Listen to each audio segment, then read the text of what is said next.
everybody. I'm Anita Finley. I've been doing Zoomertimes TV presentations now for many months, probably a year since COVID happened. It made it easier for us. And now I don't think we're going to go back to any other way. We like it. We get to see our guests right up front and center.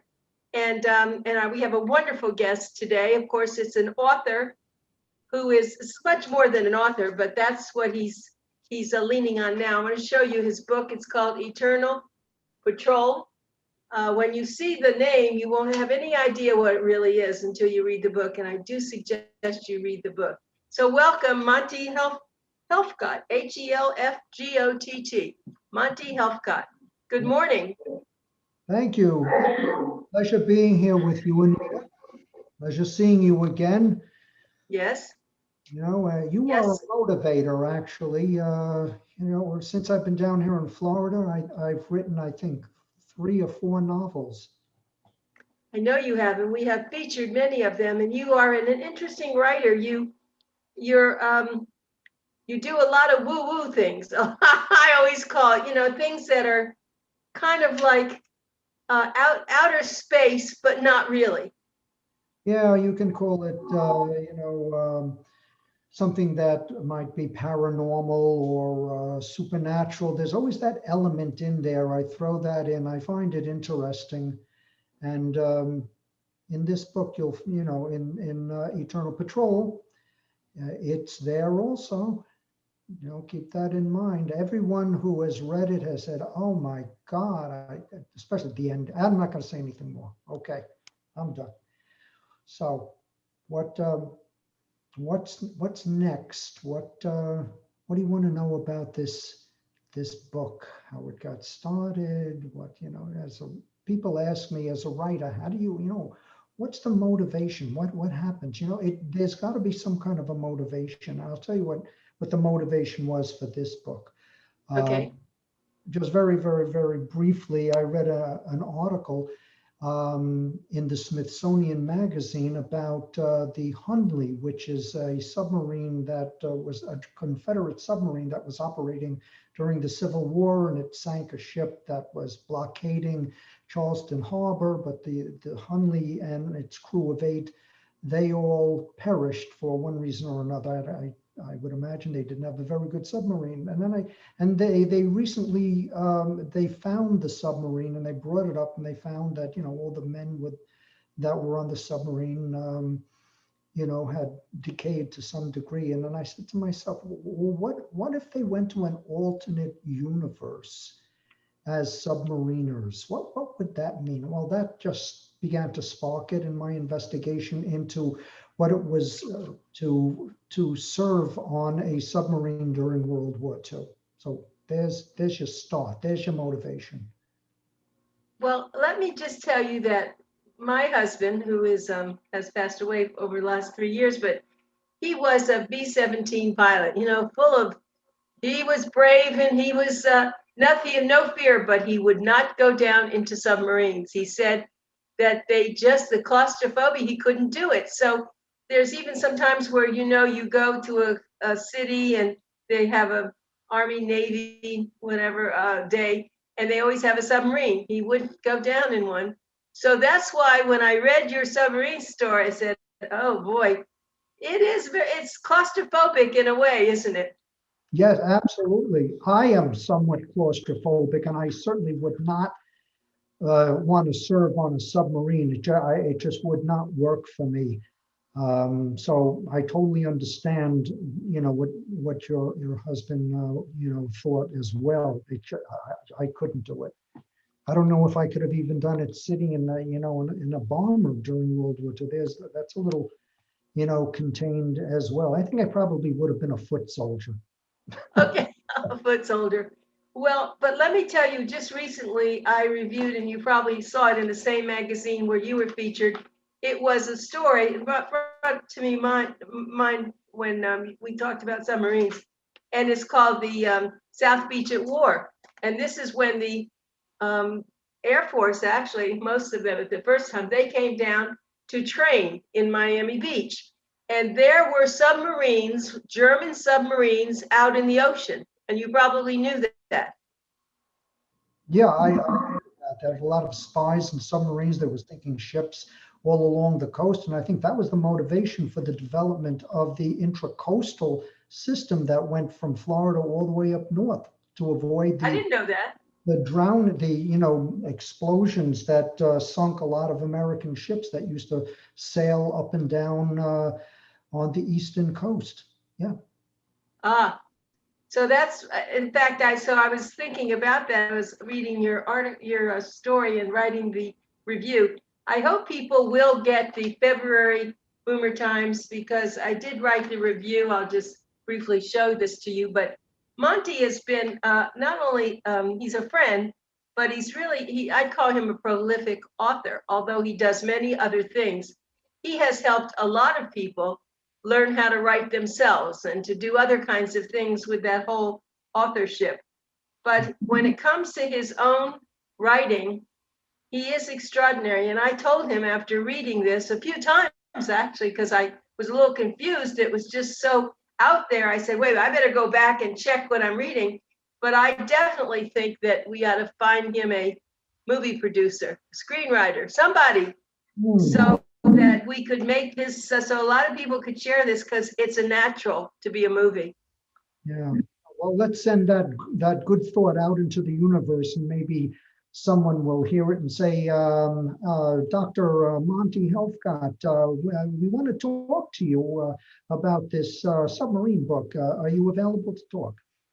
I say, well, I'll think of it. And they can call me, I'll represent him, and I will tell everyone that this is really great. With Netflix just pouring out stories, and some of them I don't think can hold a candle to what you've written. I just believe that that it would just keep people glued to their seats. But let's talk a little bit about it. Your characters were very interesting. How do you think of these characters? Where do you get this from, Monty?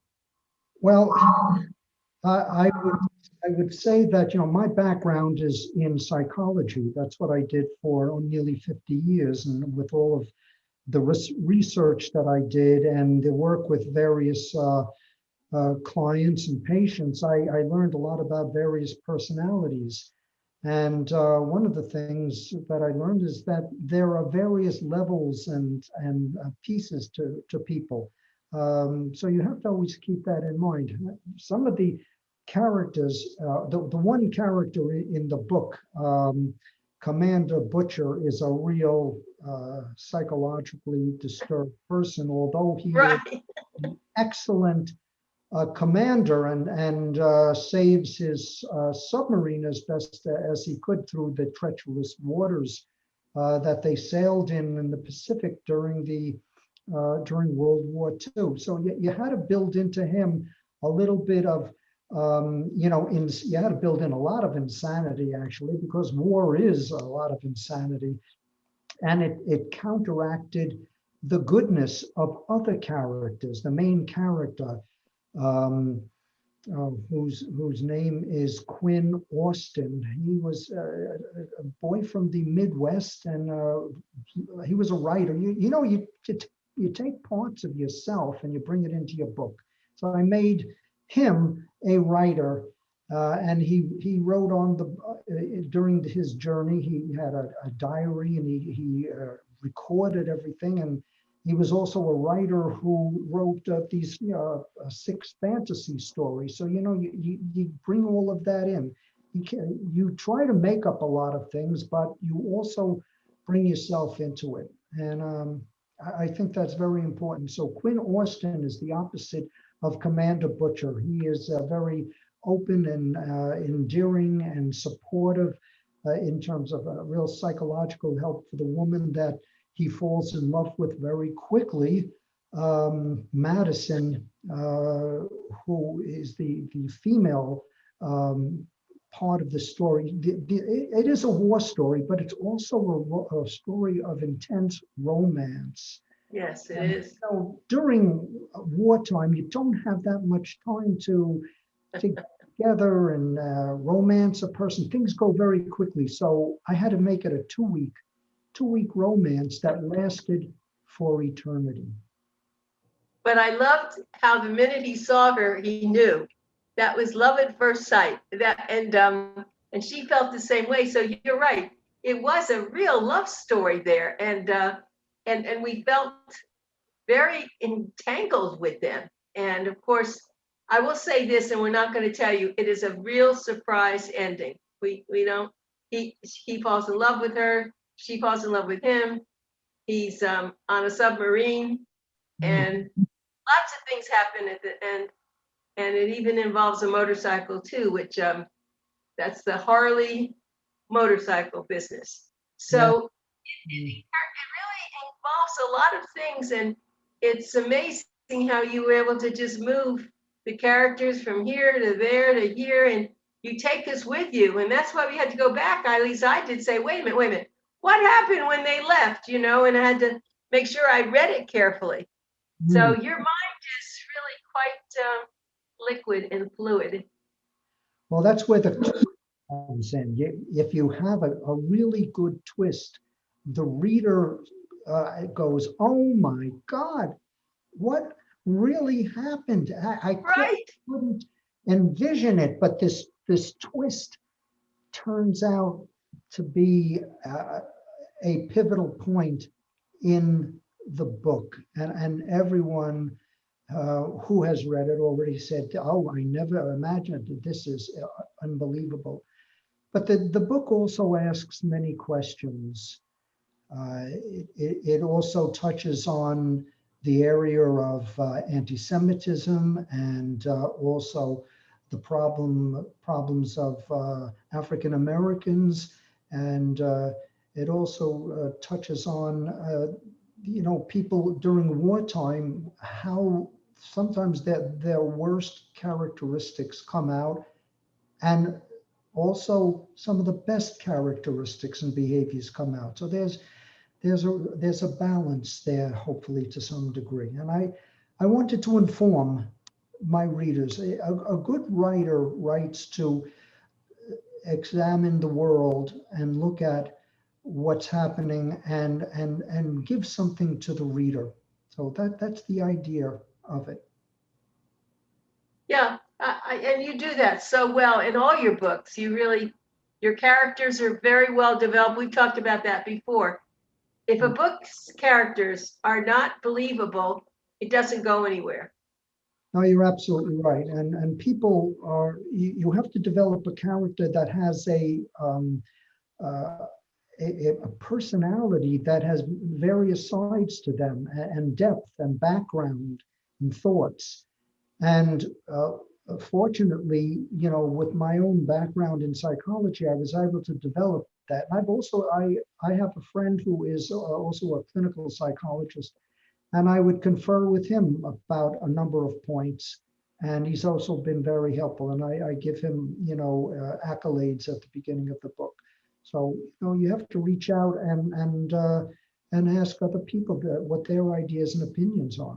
And that works. And Monty, because you really have had writers groups, that's what you were famous for there at your condominium, at your Yeah.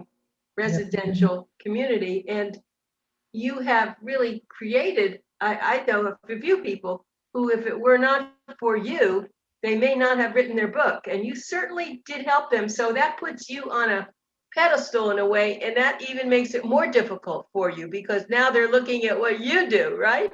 Yeah, that's, I feel very strongly that I want to help other writers develop their techniques. So over the last few years, I've had a memoir writers club for basically amateurs, because writing a memoir is the development of a legacy for your descendants, but it's also for you. It's for you to take a look back and see where you are, opening up doors of memory that perhaps have been closed for many years. And opening it up is not easy. It's very sensitive. And one of the guiding, let's call it a law or a hope, that I told all my members is that what is said in the group stays in the group, because there are sensitive things that do come out. And I think that the participants knew, that I was a psychologist, and there was a trust that developed, and it worked out. It worked very well. There's another group that I put together for people who are established authors, because even established authors need feedback. And then there's sort of a sprinkling of people who have never been published, and they're in this group as well. It's all Zoom, uh, Zoom meetings. And so that's another way of doing it. And even authors who have published a lot, there's still an uncertainty, and they need backup. And unfortunately, from what I have run into from time to time, there are many authors that are very jealous, and they don't want you really to be all that successful. But I've never felt that, and I wanted to go in the opposite direction. Well, I thought what you were going to say was there are a lot of authors who don't want people to critique what they do. They like it the way they wrote it, and they resent it. Doesn't that happen? No, absolutely. There's a very funny line in Woody Allen's film Midnight in Paris, when he's interviewing Ernest Hemingway, and Ernest Hemingway is asked to review this. Someone in one of the characters wants Ernest Hemingway to review his book, and Ernest Hemingway says, "Well, I won't review it, and you know why? Because if I read it and it's terrible writing, I'll hate it. And then if I read it and it's great writing, I'll hate it even more." So That's very funny. it kind of like stuck with me. Right, but I think what's happened, I hear about a lot of writers clubs that they've popped up now, more so during well, maybe not more so, but I hear about them a lot now because of the COVID, because they're sitting at home and they've always wanted to write a book. They've always wanted to write a memoir, and they never thought they had time, but now they have time. There's no excuse. That's right. If they could use that time effectively, they can begin. One thing that I say to all the amateur writers, people who want to write, is that writing is one of the most difficult journeys you'll ever be on, because it involves so much. The persistence, the ability to do the research, to build the book like a house, step by step from the basement up. It takes an awful lot of time and stick-to-itiveness. And if you can do that, you'll get through it. And I'll tell you that many of the people in my memoir writers group never finished, even though I tried to train them and explain what is necessary to go from beginning to end. But some have, and some have gone on to really create very interesting memoirs, especially someone that who she wrote this book about in my mother's footsteps, leaving Europe during World War II. So that makes me feel good that that's an accomplishment. Let me just tell you again, you're listening to Dr. Monty Helfgott, Helfgott. This is his book. It's Eternal Patrol. It's not a very large book. You can get through it, well, I would say maybe in a couple of days. You don't want to read it too fast or you'll miss things, but it's worth buying this book because it's different. It will take you, underground, under the water. It'll take you above the water. It will take you, it's a love story in a way also. It's psychological. And the cover, by the way, the cover did win an award. It's a very unusual cover. I hope you can see it. I'm trying to keep the light away from it, but it's beautifully done. And can they get that? Just go to Amazon.com and go to Eternal Patrol. Yeah, just Monty Helfgott Eternal Patrol, and it's on a Kindle version and a softcover version as well. Now, this I just want to mention the graphic artist John Wyman, who's done all of my covers.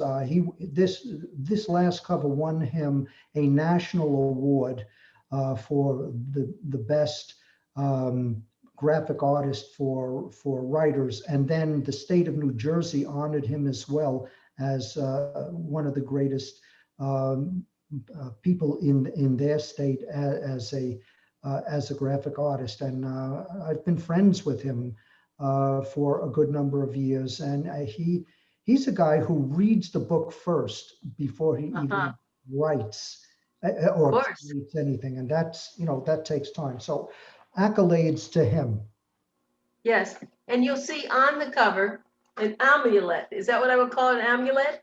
Yeah, well, it's a yeah, no, that is a what we call it's a jewelry piece that opens up, and inside of it, in the book, you'll find out that it's very important in that it gave the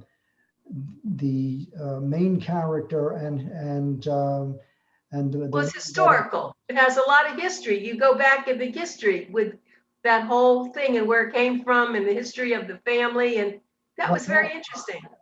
Actually, that the amulet was a sword tip. That's the other thing that you'll see, I think, on the back cover.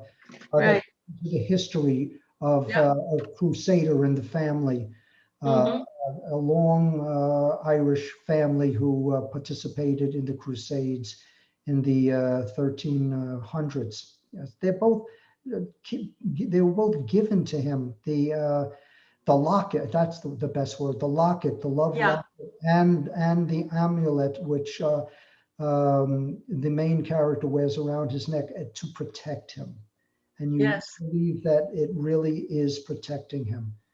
And then comes the twist. That's true. And we haven't talked about his mother and father because they're really wonderful people. They loved their son so much. And that was really lovely how you portrayed that, because here you're encouraging your son to go off to be a submarine, on a submarine and all. They wanted him to be what he wanted. But the other part of that I learned that I thought was great is that you said he was a writer, but he started writing at a very young age.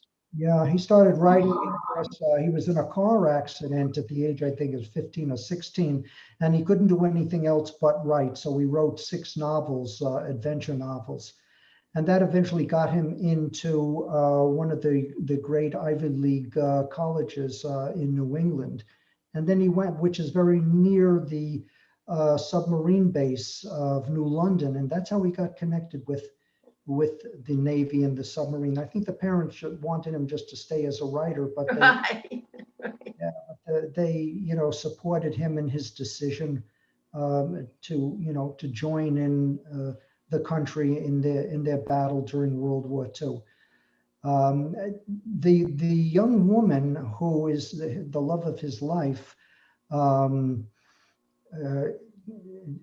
her parents were very difficult. So you can see there's a real difference psychologically, the impact that they had upon her, and how the main character, Quinn, is able to support her and bring her into a better place in life. So, there's a lot of ups and downs, which is what life projects.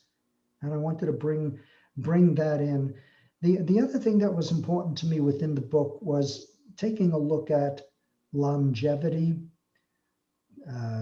death, and the potential for an alternative universe. Do we go to an alternative universe? And that's also brought out. Oh, yeah. Yeah, that's something that people, think about, especially when you get older, you begin to think about what are the possibilities of this? Is there an alternative universe? And you'll find out. So read the book, and you'll see. You think about, a submarine going down, any submarine that went down during any of the wars. Yeah. They're not like an airplane that just blows up and it all goes out. It all goes in. Well, it does blow up down there too, but sometimes it just goes down quietly.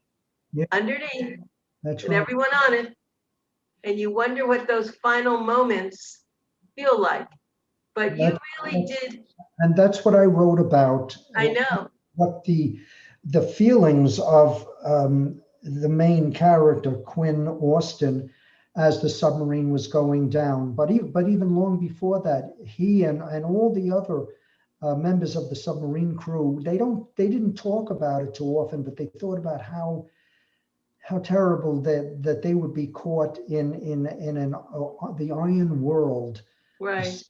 world of the submarine, and if it blows up, or if it sinks slowly, what that would be like. So you get into the inner thoughts of people, and it's most people just don't want to think about it. I read a number of journals that were written by submariners who survived, and Oh, really? that gave me a lot of information about what it was like.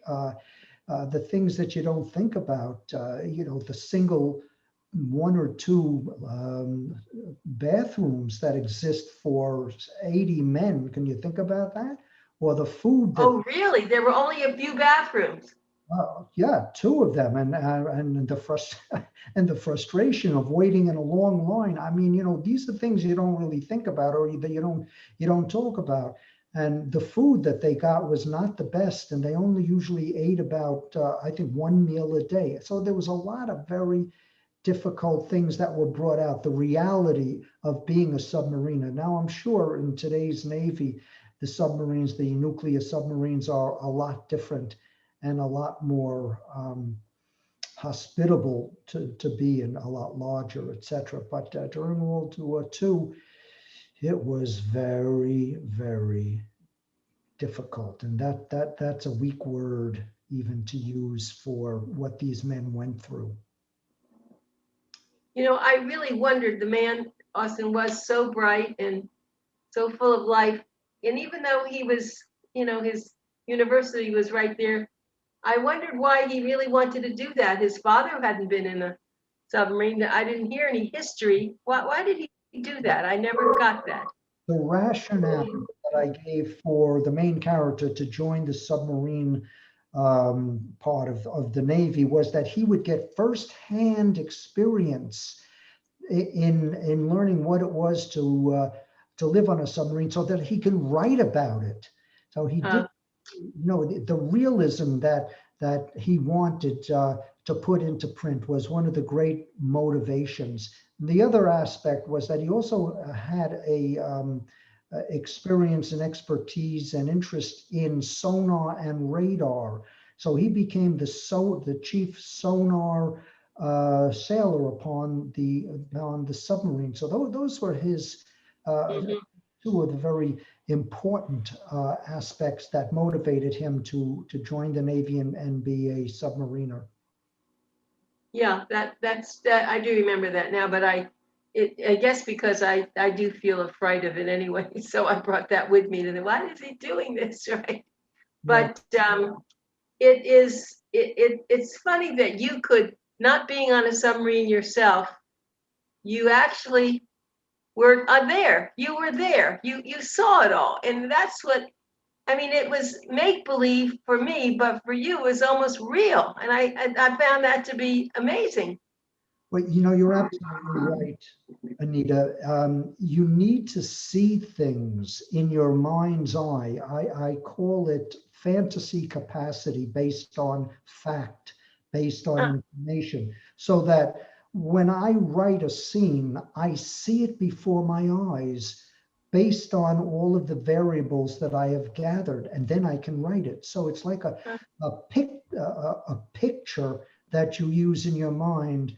I'll just divert just for a second. I've been interviewing painters and asking them, what gives them their motivation? How do they see things in the world? And I'm going to do the same thing for writers. And I will be asking them, it'll be a magazine article, but there is differences between the abilities of writers and artists and people who don't have those talents, and also the aspect of or similarity between writers and painters is very close.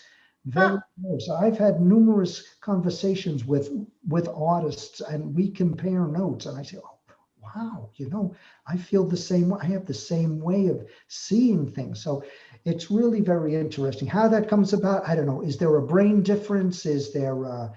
I don't know exactly what it is. Called 2 minutes, artistry. please. It's artistic, right? Yeah, yeah. It's artistic. It's what an artist can do and other people can't. That's what makes you an artist. That's correct. And Want everyone to know again, Dr. Monty Helfgott, Helfgott. His book is Eternal Patrol.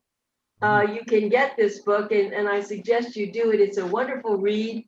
mhm. It will go, probably you can get through in a day, but I took my time because I wanted to make sure that I understood everything. Then went back a little bit too to catch up on something maybe I missed, but it's worth your buying this, and hopefully we will see it in a movie at some point. I don't know, but it's certainly one of the books. I review a lot of books, and not many of them would I It gives feel you, that this would be it's a science fiction movie, I think, more than a romance or a war movie.